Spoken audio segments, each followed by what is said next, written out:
अस्सलाम वालेकुम प्यारे दोस्तों, क्या हाल है? ठीक ठाक हो? उम्मीद करूँ कि तुम तमाम दोस्त अहबाब खैर आफियत से होंगे। तो आज ये जो मैं मौजूद हूँ इस टाइम कुमराट सीरीज़ के चौथे दिन में जहाज़ बांडा। जहाज़ बांडा बहुत खूबसूरत जगह है, बहुत खूबसूरत, जितना कह सको उतना कम। और इसकी ख़ास बात यह है कि हम इस जगह स्टे करा, 2 रात स्टे करी, लेकिन चारों तरफ से ये पहाड़ा में घिरा हुआ एक ऐसा मैदान है कि जो बस देख के ना अजीब ही दिल ने फीलिंग महसूस हुआ है। ये जो हमारा सफ़र था ये हमारा शुरू हो गया हफ्ते की रात में। हमने इंतज़ार करा हफ्ते की रात ने इंतज़ार करते करते तकरीबन हमने बस 2 बजे मिली 2 बजे मिली तकरीबन हम इस्लामाबाद पहुंच गए 4 साढ़े 4 घंटे में। फिर उसके बाद हम तकरीबन जो थल पहुँचे हैं वह हम रात में पहुँचे हैं, 10 बज गए होंगे तकरीबन। 10 बजे उसके बाद फिर हमने जाना था कुमराट फॉरेस्ट के। उसके बाद तकरीबन कोई 2 घंटे की उस जगह जीप का ट्रैक था। वह भी रात का था, कोई इतना उस तरह से मज़ा नहीं आया। लेकिन हमने फिर क्या करा कि जिस टाइम हम वापस आने लगे तो वह था दिन का ट्रैक, वह बहुत कमाल का था। फिर उसके बाद हम एक रात रुके हैं कुमराट फॉरेस्ट और उस जगह रुक के कुमराट वाटरफॉल देखी और बाहर जो पंजकूड़ा दरिया वह बह रहा था और उसके साथ ही होटल था और इतना आइकॉनिक और इतना कमाल का मंजर था। उस जगह फैमिली रिकमेंडेड है उस जगह, क्योंकि तुमने ज़्यादा के बिल्कुल भी हाइक नहीं करनी पड़ती। फिर उसके बाद सुबह हुई, फिर हम वाटरफॉल गए, वाटरफॉल से फिर हम थल आए, थल से जीप ली। और एक थोड़ी सी ट्रेजिडी होगी, वो ट्रेजिडी क्या हुई कि जीप का रास्ता टोटल टकी टॉप तक 2 घंटे का था, लेकिन हमारे साथ चूँकि 80 लोग थे और कोई 7-8 जीप थी, सारी जीप आगे पहुंच गई टकी टॉप तक और हमारी जो जीप थी वो रास्ते में होगी ख़राब और हम उसके अंदर सवार थे तकरीबन 15 से 16 लोग। तो 15 से 16 लोग हम मौजूद थे, जीप ख़राब हो गई। फिर ठीक करी ड्राइवर ने, और ये इस तरह की जगह पे ख़राब हुई जिस जगह कुछ भी नहीं था, यानी बिल्कुल पहाड़ और घर भी थे तो दूर दूर नज़र आ रहे थे। फिर वो भाई साहब कितने गया दुकान पे पीछे किसी से लिफ्ट लेके, तो उस जगह उसने लिफ्ट ली और गया अपना कुछ सामान लेकर आया तो उन्हें ठीक कर ली। थोड़ी सी दूर चली है, पटा टूट गया टायर के जो पीछे हुआ है, तो टायर पीछे लगना शुरू होगा और थोड़ी सी देर बाद फिर ख़राब। फिर थोड़ी देर स्टे करा, फिर सही हुई, फिर बिल्कुल चढ़ाई थी उस जगह। उसने कहा भाई आगे नहीं जा सकती, तो फिर हम उस जगह खड़े हुए। और इस जगह एक और मसला कि टकी टॉप से जिस जगह हमारी जीप ख़राब हुई थी, जिस जगह हम उतर गए थे जीप से, टोटली कोई 1 से 1.5 किलोमीटर होगा, लेकिन रास्ता इस तरह था बिल्कुल चढ़ाई वाला, फुल चढ़ाई है उस जगह पर। तो उस जगह से सिर्फ हमारे से रिकवरी करने वास्ते उसने कोई मांग रहा 35,000, कोई 40,000, कोई 25,000। क्यों? हम मजबूर थे। इस जगह के लोगों की एक ज़ाहिर है जो इस एरिया में आए हैं वे बतावेंगे कि ये लोग बहुत मुखलिस हैं, बहुत मेहमान नवाज हैं। सिर्फ उस टाइम तक जिस टाइम तक उनसे आपने पैसे नहीं दिए, पैसे जिस तरह ले लिए फिर उनकी मर्जी है वे अच्छी तरह बोल है या फिर बिल्कुल बेदीद हो जाए। तो उनजा यानी गिलगित बल्तिस्तान के और KPK के लोगों में थोड़ा सा ये डिफरेंस हम कह सका कि उस जगह के लोगों के साथ जो गिलगित बल्तिस्तान के, तो हमने बात कर दे भी एक अच्छी फील आवेगी। इतना खुश शक्ल और खुश अखलाक वे लोग हैं। इस जगह KPK में थोड़ा सा डिफरेंट है काम। डिफरेंट सिर्फ इस वजह से है कि ये लोग 5-7 महीने कमाना हुआ इन्होंने, ज़ाहिर है उत के लोग भी इसी तरह अगर 5-7 महीने या 4-5 महीने कमाना, फिर मौसम की वजह से ख़त्म सब कुछ। और टूरिज़म जो असल है वह इन्हीं दिनों में, तो उस टाइम तक तो ठीक है जिस टाइम तक पैसे नहीं दिए हैं। पैसे दें दे। आज का एक वाक़या, कल मेरे ख्याल में पैसे नहीं दिए थे तो उन्होंने पानी भी गर्म कर दिया हमारे वास्ते और अच्छी सहूलत दी, लेकिन आज मेरे ख्याल में उनसे पेमेंट कर दी होगी इंतज़ामिया ने, तो आज भाई साहब ने कोई पानी पुनी गर्म नहीं करा, कह रहा क्या है हम नहीं पानी गर्म करता, हम नहीं करता। तो खैर, तो हम तकरीबन 1 बजे के चले हुए, हम थल से 1 बजे चल के टकी टॉप तक तकरीबन हम पहुँचे 6 घंटे में, और उन 6 घंटे में हम तकरीबन उस जगह जो लास्ट टाइम इंतज़ार था, उस जगह हमारे दोस्त अहबाब थे, उन्होंने जीप राब्ता करा, लेकिन कोई जीप वाला मानने वास्ते तैयार नहीं था। सब कह रहे थे कोई 35,000 कोई 40,000, उन्हें पता था ये मजबूर है, लेकिन एक भाई मानना कोई 10-12 हज़ार में, लेकिन 1-2 किलोमीटर सफ़र था सारा चढ़ाई का। खैर उनका इलाका, उनकी मर्जी, हम तो 4 दिन वास्ते घूमना है, फिर चले जाएंगे। तो इस तरह उनके अंदर थोड़ा सा इस चीज़ का मैं कहूँगा कि कमी पाई जावे है। बस जिस जगह जिसका मौका लग रहा है कर दो पार। फिर हम पहुँचे डे 3 में। डे 2 की नाइट हुई, डे 3 जिस तरह आगाज़ होया तो हम चल पड़े अपने मंजिल की तरफ, यानी हमारा जो सबसे मेन पॉइंट था कटोरा लेक। कटोरा लेक का जो रास्ता था, बस रास्ता है उसका पूरा वह अमेजिंग। उस रास्ते के अंदर ऐसी ऐसी जगह आई जो कि व्लॉग के अंदर ये देख चुके होगे या देख लोगे। वीडियो के जितने जो सीरीज़ है इसका डिस्क्रिप्शन में लिंक होगा इस पूरी प्लेलिस्ट का, तो ज़रूर जाकर आप लोगों ने विज़िट करना है, देखना है और मेरे से सपोर्ट करना है, ताकि नेक्स्ट कोई इस तरह की जगह पे आकर मैं मज़ीद अच्छे तरह से वीडियो बना सकूँ, व्लॉग कर सकूँ। तो कटोरा लेक बड़ी कमाल और आइकॉनिक जगह है। 4 घंटे तकरीबन जाने में लग गए, घंटा तकरीबन उस जगह स्टे करा, और तकरीबन आंधे हुए हमने कोई 3-3.5 घंटे लग गए। आंधे हुए इतना मसला नहीं होया, जाते हुए चढ़ाई बड़ा आज महसूस हो रहा है कि शायद हम कोई पहाड़ भी सर कर सका, यानी इतनी एक दिन के अंदर प्रैक्टिस होगी और मज़ा आया पूरा टूर का। फिर उसके बाद हमारा जहाज़ पांडा का जो प्लान था वह बारिश की वजह से कैंसिल हुआ, क्योंकि उस जगह सारी उतराई और फिसलन की वजह से कुछ भी हो सके। सो हम जहाज़ बांडा तो नहीं जा सके। एक ख्वाहिश रही कि कद दोबारा आना हो इस जगह पे तो जहाज़ बांडा लाजमी विज़िट करा जावे। फिर इसके बाद डे 4 शुरू हुआ। डे 4 शुरू होने के बाद हमने जीप लेन, पहले पैदल ट्रैक है 2 घंटे का, वह पहले जो आए थे इस जगह तो रात का था, जावांगे तो दिन का होएगा। तो डे और नाइट दोनों की वीडियो अवेलेबल होंगी इस चैनल पे। और फिर हम जाएंगे जीप पे और फिर हम बैठेंगे सीधा अपने कोस्टर बस में और फिर पहुंचेंगे सीधा लाहौर।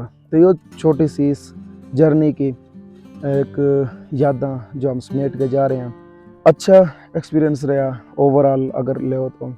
बीच में मुश्किलात भी आई, गाड़ी ख़राब होगी, बहुत सारी चीज़ें, लेकिन ये जो मंज़र है, इन मंज़र ने देख के ना वो जो जर्नी, वो जो सफ़र था भूल जाए, कुछ याद नहीं रहता।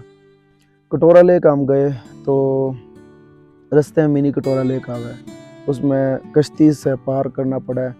कश्ती में गए, फिर उसके बाद असल हाइक शुरू हुई, जो जिसने कहा सही जानदार हाइक। तो उस हाइक में बर्फ़ भी दरमियान में आई और कमाल का मंजर रहा। फिर जिस टाइम हम अपनी मेन डेस्टिनेशन पे पहुंचे, बर्फ़ थी झील के अंदर, तो कश्ती नहीं चल सकी थी, जिसकी वजह से हम सिर्फ उस जगह अपनी तस्वीर ली, थोड़ा सा उस जगह एंजॉय करा और वापस आ गए। हल्की हल्की बारिश शुरू हुई तो हम फिर उस जगह से निकल आए और वापस आंदे इतना फील नहीं होया। एक तो खून जिस्म गर्म हो चुका था, दूसरा ये था कि चढ़ाई और उतराई में बड़ा फ़र्क है। सो बहुत अच्छा और बहुत कमाल का ये टूर रहा और मेरी ज़िंदगी का ये कोई नादरन एरियाज़ का कोई दूसरा टूर था। पहला उनका सीरीज़, वह भी तुमने जाकर विज़िट करनी देखनी है। बहुत सारी उसमें चीज़ें वीडियो के हिसाब से गलतियाँ थी जो कि मैंने खुद रियलाइज़ हुई, और मज़ीद जो इस टूर की है उसमें वह कमी पूरी करूँगा, और नेक्स्ट का जो है जो इसकी कमी है इंशाल्लाह वो उसके अंदर पूरी करूँगा। अपना बहुत सारा ख्याल रखिए और इस जर्नी में हमने बस अपने दुआ में याद रखिए अल्लाह ताला हमने खैर आफियत से अपने घर तक, अपने मंजिल तक हमने पहुँचा दे इस जगह से हम आए थे। सो जो ट्रैवलिंग है वह सीधा सीधा नशा है, सीधी बात है। इस नशे की लत जिसने पड़ गई, शायद कि वह दूसरा नशा कोई लग लुग के जिस तरह कोई डिपार्टमेंट बने हुए हैं वे छुड़वा सकें, लेकिन इसकी जिसने लत पड़ गई वो बड़ी खतरनाक है। सो कुछ लोग आए, सिर्फ घूमे फिरे, तस्वीर ली, चले गए। जिसने व्लॉग या वीडियो बनानी है तो उसकी नज़र में एक एक चीज़ नोटिस हो रही होगी, और कई चीज़ें इस तरह की हैं जो बाकियों की नज़रों से ओझल हो जाए और उस बंदे की नज़र से ओझल नहीं होती। और हर व्यू ने इंजॉय करना कैमरे के साथ मैंने बहुत मज़ा आया है। कुछ लोग कह दें ले कैमरा ले गए इस तरह पहले फ़र्क थोड़ा बहुत पड़ जाता, शर्म आ जा कर थी। ईबीओ है कि अपनी यादें अपनी मेमोरी कुछ साल गुजरने के बाद मैं पता नहीं इस जगह दोबारा आऊँगा नहीं आऊँगा, लेकिन मैं वह वीडियो देखूँगा। आज भी अगर मैं वीडियो देखूँ ना उनजा की, तो मैं ज़हनी तौर पर उनजा में पहुँच जाऊँ। और इसी तरह जिस टाइम मैं कुमराट सीरीज़ की अपनी वीडियो देखा करूँगा, तो मैं ज़हनी तौर पर उरे किते इन्हें किसी पर्वत और पहाड़ियाँ में अपने आप से पाऊँगा। तो मुस्तनसर हुसैन तारड़ साहब, उनसे मैं यो डेडिकेट करना चाहूँगा। अली सतपारा है, उनसे डेडिकेट करना चाहूँगा ये पूरा टूर। और अपने वालिदैन जिनकी बदौलत मैं इस जगह उरे मौजूद हूँ। फिर अपने शेख डॉक्टर मोहम्मद तारुल कादरी साहब, उनसे डेडिकेट करना चाहूँगा ये पूरा टूर, उनकी बदौलत ही होया। सो जो भी टूरिज़म ट्रैवलिंग और हाइकिंग के जो जितने भी हमारे मेंटोर हैं, उनमें तो सबसे बड़ा नाम मेरे ज़हन में मेरे हिसाब से अली सतपारा से बड़ा पाकिस्तान के अंदर कोई नाम नहीं था। शायद उतना जज्बे वाला बंदा पाकिस्तान में कदे हो। बहुत सारे हैं, गिलगित बल्तिस्तान में जाओगे बहुत लोग शौकीन हैं, बहुत पहाड़ा के तो उनके अंदर रूह बस है इस तरह के उनके अंदर। लेकिन जो अली सतपारा साहब लेवल लेजेंड थे, अल्लाह उनकी मगफिरत फरमावे, उनके दर्जात बुलंद करे। फिर मुस्तनसर हुसैन तारड़ साहब, उनकी किताबा से ज़्यादा मैंने उनकी जो स्पीच वोकल और जो इनके इंटरव्यू हैं वे बड़े सुने और बड़ा मज़ा आया, उनसे बहुत कुछ सीखा। सो एक चीज़ मैं तुमने बताना भूल गया, मैं चला गया टी शर्ट पा के हाइकिंग वास्ते, हालांकि मैंने फुल बाजू पा के जानी चाहिए थी, जो कि मैं नहीं पहन कर गया। छतरी ज़रूर लेगा, लेकिन ना सन ब्लॉक लगाया ना कुछ, लिहाजा ये थोड़ी थोड़ी इस जगह से ये उंगलियाँ फट गई, उंगलियाँ के जो इस साइड पे खाल थी ये देखो। फिर उसके अलावा सबसे जो मेन चीज़ थी मेरे से इफेक्ट करा, बाजू इस तरह हाइक कर दे डंडा पकड़ा तो स्टिक के साथ जिस तरह जा रहे हैं, मैं समझा कि स्टिक की वजह से स्टिक से जोर लाग रहा है ना पूरा, तो ये सारा रेड होगा बिल्कुल लाल। तो मैंने नहीं इतना अंदाज़ा आया, सूरज की जो तपिश है वह बहुत तेज़ हो जाएगी क्योंकि वो बहुत बुलंदी पे जगह है। भी अगर सूरज लग रहा है तो थोड़ा थोड़ा इस जगह जलन सी महसूस हो रही है। सो मैं फिर रात में आकर लोशन लगाया, लेकिन रिकवरी में कुछ 1-2 दिन मज़ीद लगेंगे। सो जिस टाइम भी हाइक करो तो फुल बाजू या फिर वे जो बाजू में वे लगाने वाले होंगे, एनर्जी थोड़ी थोड़ी तब में लो इस वजह से नज़र आ रही होगी क्योंकि सुबह सुबह का टाइम है। और सो का उठ के इब जिस टाइम मुँह धोया तो बस हाथ में एक बार इस तरह हाथ धुला है, 2-3 मिनट तक इस तरह करना पड़ा है हरकत में लेकर वास्ते। मुँह धोना है बाहर करके तो मुँह भी और हाथ भी दोनों हिलाने पड़ा है ताकि वह मेंटेन हो सके। फिर उसके अलावा बस जल्दी में, लेकिन बहुत अच्छा एक्सपीरियंस रहा ओवरऑल। तो अपना बहुत सारा ख्याल रखिए। कुछ याद आती जो इस टूर के हवाले से थी, इस जगह मैं अपने दोस्तों के साथ आया। सबसे जो ज़्यादा शुक्रिया अदा करूँगा दोस्त जो मेरे साथ थे मेरे ग्रुप में, सैयद कुनैन बुखारी, फिर आकिब जावेद, फिर अब्दुल्ला इशफाक और उमर सईद, ये इस टूर में मेरे साथी थे। वैसे तो ये मेरे 6 साल से दोस्त हैं, लेकिन इस टूर के अंदर हम पहली बार इकट्ठे आए, कोई भी हमने जो नादरन एरिया का टूर करा। सो बहुत अच्छा एक्सपीरियंस रहा, बहुत हंसी मजाक करा।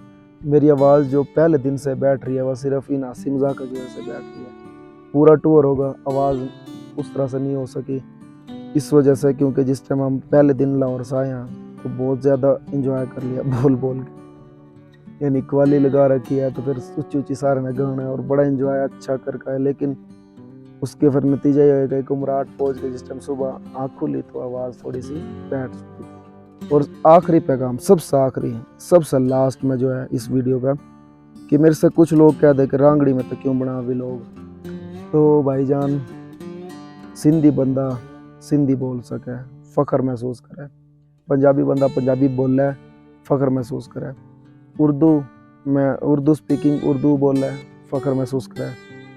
हम राजपूत रांगड़ी बोलना हरियाणवी ज़ुबान ये हमें अगर नहीं बोलेंगे तो फिर इसने कौन बोलेगा। और अगर रही बात व्लॉग के अंदर, तो मेरा नहीं ख्याल कि ये हमारी जो ज़ुबान है जो किसी ने समझ ना आवे। पूरा पठान के साथ भी किसी के साथ मैं रांगड़ी में बात करूँगा ना, तो बता देगा कि मैं यो वो मेरे बात का जवाब देगा, यानी उन्हें भी समझ आ रही है।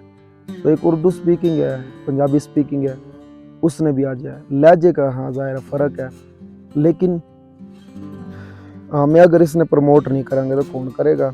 लेकिन मेरा जो मेन मकसद है वो ये, इस ट्रैवलिंग जो रांगड़ा एक्सप्रेस है यूट्यूब चैनल है, उसके अंदर जितने भी व्लॉग्स हों कोशिश करूँगा कि वे सारे रांगड़ी में, मेजॉरिटी उर्दू में भी कुछ ना कुछ हो सके। उर्दू हमारी मादरी ज़ुबान तो नहीं, लेकिन हमारी कौमी ज़ुबान ज़रूर है, उससे भी उतना ही प्यार है जितना मादरी ज़ुबान से है। लेकिन मादरी ज़ुबान इस वजह से ज़्यादा बोलनी पड़े कि मैं जिस टाइम लाहौर आया तो मैं जिस टाइम बोलूँ था, और भी काफ़ी उस जगह राजपूत लड़के थे, वे नहीं बोला करे थे। मैं बोलता वे कहते वो ज़ुबान तो हमने फिल्म में सुनी थी, इंडिया की ज़ुबान है, इस तरह से।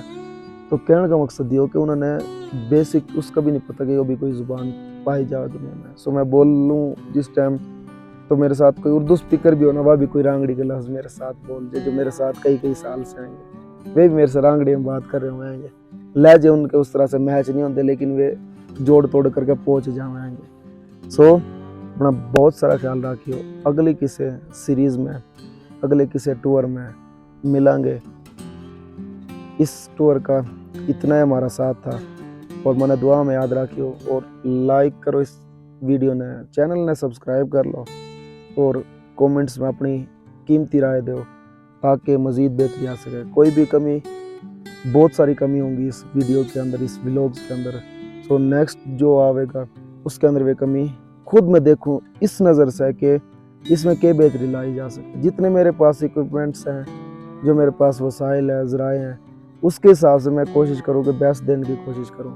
लेकिन ज़ाहिर है, एक बंदे के पास iPhone 13 हो, एक बंदे के पास कोई बड़े बड़े कैमरे हों अच्छे, तो ज़ाहिर है उसमें टक्कर नहीं दे सकता क्वालिटी वाइज। हाँ, बाकी जो कमी कोताही है, अपने ऊपर काम करना, फिर उसके अलावा वीडियो एडिटिंग, फिर उस पर मज़ीद गुंजाइश है बेहतरी की। और इसी तरह सपोर्ट अगर मैंने मिलती रही तो इससे बेहतर भी इंशाल्लाह हम जावांगे। अपना बहुत सारा ख्याल रखियो, मेरे से दुआ में याद रखियो। अल्लाह हाफिज़।